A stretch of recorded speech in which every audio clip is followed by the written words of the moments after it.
Hello everyone, how are you doing? This is MD Tech here for another quick tutorial. In today's tutorial, I'm going to show you how to disable USB ports on your Windows 10 laptop, tablet, or desktop computer. So this should hopefully be a pretty straightforward process, guys. And without further ado, let's go ahead and jump straight into it. So all you have to do is open up the search menu and search for Control Panel. Best result should come back with Control Panel here. Go ahead and open that up, and then set your view by in the top right the large icons. And then you want to go and select Device Manager.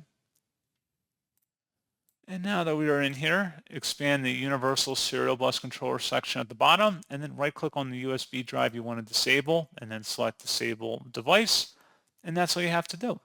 So pretty straightforward process on that, guys, and as always, thank you for watching. I do hope that was able to help you out, and I do look forward to catching you all in the next tutorial. Goodbye.